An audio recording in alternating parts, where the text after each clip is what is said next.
Katika muda mfupi ujao tutaunda tume ya maridhiano ikijumuisha wadau wote muhimu itakayosimamia na kuongoza majadiliano na maridhiano ili kuziba mianya na migawanyiko iliyopo na kurejesha umoja na mshikamano wa kitaifa.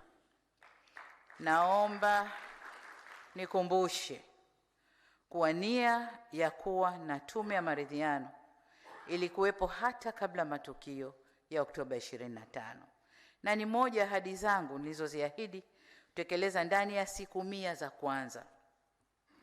Hata hivyo, kwa bahati mbaya, ghasia zilizotokea Oktoba 25 zimechelewesha utekelezaji wa ahadi hiyo, kwa kuwa hata hadidu za rejea za tume ile ambazo nilitayarisha sasa zitapaswa kubadilika kuendana na mazingira yaliyopo sasa.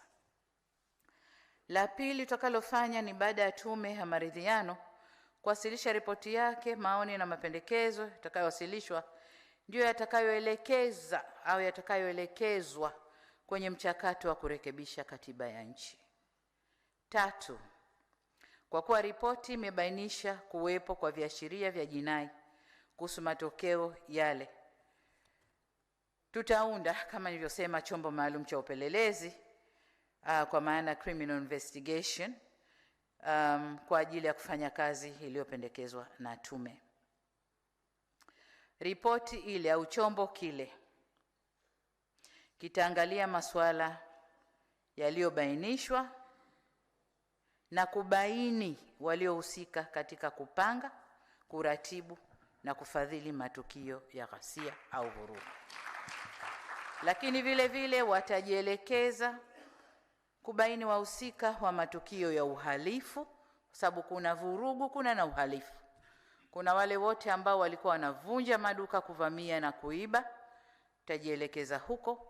Kwa bahati nzuri picha zipo zitatuongoza kwenye mambo hayo. Lakini pia tume au chombo kitakachoundwa kitaangalia kwa undani vifo vya watoto na kushughulikia swala la madai ya miili ambayo haijapatikana. Tume hii itajielekeza huko pia.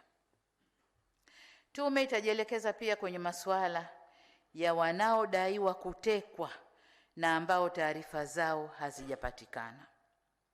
Vile vile walioathirika nje ya eneo la vurugu.